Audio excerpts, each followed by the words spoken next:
మన సప్లానికి సంబంధించి 1,50,000 కోట్ల 5 ఏళ్ల కోసం కేటాయింపు చేస్తున్నాం. ఈ ప్రభుత్వం చేసిన 75,000 కోట్ల రూపాయల కేటాయింపులు బీసీ సప్లాన్ కోసం వెచ్చించలేదనేది ప్రధానమైన అభియోగంగా నిన్న చంద్రబాబు గారు సభ మీద ప్రకటన చేశారు. అలాగే 34% రిజర్వేషన్ల కోసం తీర్మానం చేసి అసెంబ్లీలో కేంద్రానికి పంపిస్తాం.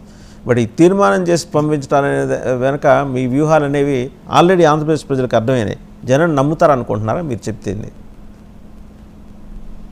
సార్, మొదట వజ్దాన్ గారు మీకు 99 టీవీ ప్రేక్షకులకి, ప్యానల్లో ఉన్న జనసేన, వైసీపీ, బీజేపీ అనలిస్ట్ మిత్రులు కూడా నా తరఫున తెలుగుదేశం పార్టీలో మొదటి నమస్కారాలు. ఈరోజు మంగళగిరిలో నిన్న జైహో బీసీ సభలో కొన్ని 10 అంశాలు దృష్టిలో పెట్టుకుని డిక్లరేషన్ జరిగింది. 2019, 14, 19 తర్వాత తెలుగుదేశం పార్టీ బీసీల్లో మొత్తానికి వెన్నుపూసగా, వెన్నుదన్నుగా, ఒక రకంగా చెప్పాలంటే బ్యాక్వర్డ్ క్యాస్ట్ కాదు కానీ బ్యాక్ బోన్ గా ఉన్నటువంటి వాళ్ళ బ్లడ్ లోనే తెలుగుదేశం పార్టీ డిఎన్ఏ ఉందనేది మా అభిప్రాయం. దీంట్లో మేము వాళ్ళకి ఇచ్చిన అనేక అంశాలు, అది మంగలి, సాకలి, కుమ్మరి, కమ్మరి, కార్పెంట్, అనేక రకాల కులాల వాళ్ళకు, కళ్ళగీత కార్మికులకు, బోయ కార్మికులకి తెలుగుదేశం పార్టీ గతంలో బీసీ కార్పొరేషన్ తరఫున 90% పనిముట్లు ఇచ్చేవాళ్ళు. వాళ్ళు దాని ద్వారా ఆర్థిక అభివృద్ధి కాకుండా అనేక రకాల బ్రాంచెస్ లో వెళ్తూ ఈరోజు సంస్కృతి సాంప్రదాయానికి ప్రత్యేకంగా ఉన్న కుల వృత్తి వాళ్ళు బాగా అభివృద్ధి అయ్యేవాళ్ళు రాష్ట్రంలో. తద్వారా వాళ్ళ సంప్రదాయం కాకుండా రాష్ట్ర సంప్రదాయం పెరిగేది. అలాగే బీసీ కార్పొరేషన్ ద్వారా బెస్ట్ స్కూల్స్ ఇచ్చేవాళ్ళం, ఐఏఎస్ కోచింగ్ ఇచ్చేవాళ్ళం, విదేశీ విద్యను ఇచ్చేవాళ్ళం, కళ్యాణ పథకం ఇచ్చేవాళ్ళం, ఆదరణ కింద వాళ్ళకి ఎంఎస్ఎంఈ కింద ఫ్యాక్టరీలు ఏమైనా పెడితే కూడా 90% సబ్సిడీలతో వాళ్ళకి లోన్స్ ఇష్యూ చేసేవాళ్ళు బీసీ కార్పొరేషన్ తప్ప. ఇలాంటి అంశాలను కూడా గతంలో తెలుగుదేశం పార్టీ చేసింది. అనేక రకాల ఉన్నటువంటి బడ్జెట్ లో కేటాయించిన డబ్బుల్ని బీసీ సప్లా నిధులు కానీ అనేక అంశాల పైన వాళ్ళకి బీసీలు అనే వాళ్ళు తెలుగుదేశం పార్టీ పుట్టినిల్లుగా చూసుకుంటూ వచ్చారు. తర్వాత వైఎస్ఆర్సీపీ అధికారం వచ్చిన తర్వాత 300 మంది బీసీలు చంపారు, 26,000 మంది కేసులు పెట్టారు. అలాగే ఇంతకుముందు అమర్నాథ్ విషయం చెప్పారు. అలాగే మా తిరుపతిలో కాళహస్తిలో ఉన్నటువంటి మునెమ్మ అనే రజకురాలు నా ఇంటి స్థలం తీసేస్తున్నారంటే బట్టరోడు కొట్టుకొట్టారు. ఆ మీద కేసు పెట్టడానికి కూడా లేనికుండా చేసేసారు. సో బీసీ సామాజిక వర్గాన్ని ఒక రకంగా చెప్పాలంటే ఓటు బ్యాంక్ గా వాడుకున్న వైఎస్ఆర్సీపీ ప్రభుత్వం చివరికి వాళ్ళని గాలికి వదిలేసింది. ఇటువంటి సిచ్యువేషన్ లో బీసీ మహాసభ జరగడంతో ఇంకో రకంగా బీసీలందరూ కూడా మళ్ళీ ఆ రోజు 2019లో జగన్మోహన్ రెడ్డికి ఇచ్చిన హామీలని కూడా తప్పు, ఆయన 15,000 కోట్ల రూపాయలు ఇవ్వలేకపోయారు, మాకున్నటువంటి పనిముట్టు సామగ్రి కానీ మా వ్యాపారాల కింద విందనగలేకపోయారని చెప్పి మళ్ళీ బీసీలని ఒకటయ్యి తెలుగుదేశం వైపు నడిచారు. ఈరోజు జనసేన తెలుగుదేశం పార్టీ పెట్టిన సభలో వైఎస్ఆర్సీపీలో బీజేపీ కూడా వచ్చి చేరడం మీరు చూశారు. అయితే ఇక్కడ బాధ కలిగించే అంశం ఏంటంటే బీమా, కళ్ళుగీత కార్మికులు కావచ్చు, కార్పెంటర్స్ కానీ ప్రమాదవశాత్తు జరిగితే 10 లక్షల వరకు బీమా ఇవ్వాలనుకున్నాం. అలాగే 5,000 రూపాయలు 50,000కి 50 ఏళ్ళు కష్టపడి వాళ్ళు చేతివృత్తి వాళ్ళు కాబట్టి అనేక రకాల ఇబ్బందులు ఉంటాయి కాబట్టి వాళ్ళు 4,000 పింఛన్ ఇవ్వాలనుకున్నాం. అలాగే బీసీ సంరక్షణ చట్టం, అంటే ఎవరైనా వాళ్ళ మీద దాడులు చేస్తే వాళ్ళు ఒక చట్టం తీసుకురావాలని కూడా ప్రత్యేకంగా మేము పార్టీ పరంగా అనుకున్నాం. ఇవన్నీ కూడా జనసేన తెలుగుదేశం పార్టీ నిర్ణయించుకొని 10 అంశాలు జనం ముందు తీసుకొచ్చాం. ఒక రకంగా చెప్పాలంటే బీసీ సభ సక్సెస్ఫుల్ అయింది.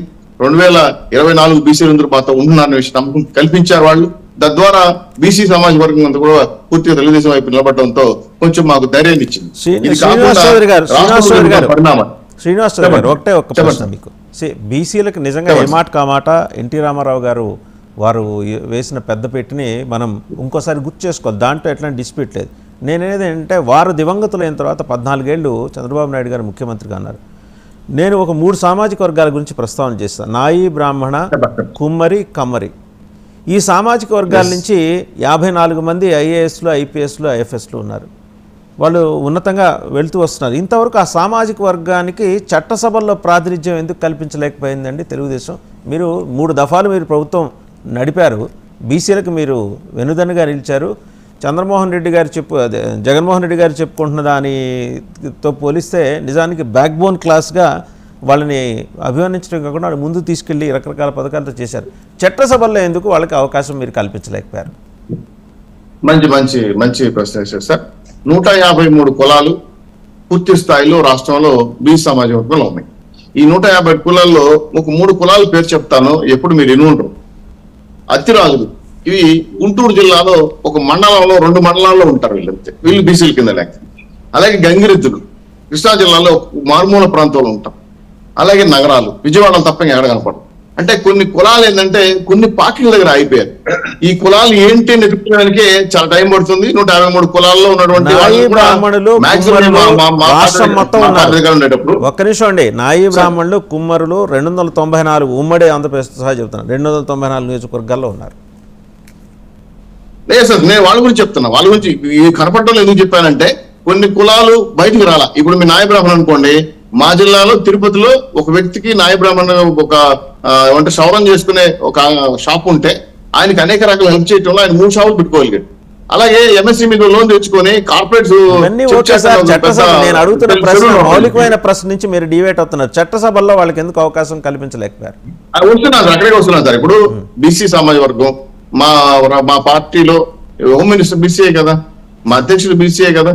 అలాగే మేము ఇప్పుడు చాలా మా తెలుగుదేశం పార్టీ టీటీడీ చైర్మన్ బీసీకి ఇచ్చింది, తోడా చైర్మన్ బీసీకి ఇచ్చింది. మా జగన్మోహన్ గారు ముఖ్యమంత్రి పదవులు ఇచ్చారు, మా ఉప ముఖ్యమంత్రులు. వాటి వల్ల ఏ ఉపయోగం లేదు. వాళ్ళు స్టాంపు తప్ప ఏం చేయలేరు, వాళ్ళు అధికారం లేని పదాలు కదా. ఇటు 56 కార్పొరేషన్లు ఇచ్చారు. ఇంతకుముందు నాగేంద్ర గారు చెప్తే వాళ్ళు కుర్చీలు కూడా లేవు, వాళ్ళ జీతాలు 5,000. జగన్మోహన్ గారు సమాజ వర్గం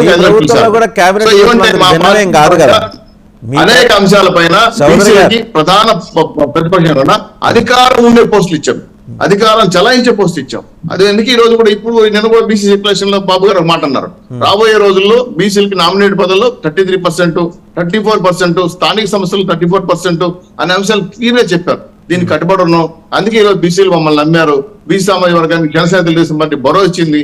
దీన్ని సక్సెస్ఫుల్ గా నడపడానికి అన్ని రకాల బడ్జెట్ సంబంధించిన అలొకేట్ చేస్తూ ఇతర విషయాలు పరిగణలోకి తీసుకొని రాష్ట్ర వ్యాప్తంగా ఉన్న అందరు బీసీలను ఓటు చేసి జయహో బీసీ సభ జయప్రదమైన చెప్పి ధైర్యంగా చెప్పుకోవచ్చు.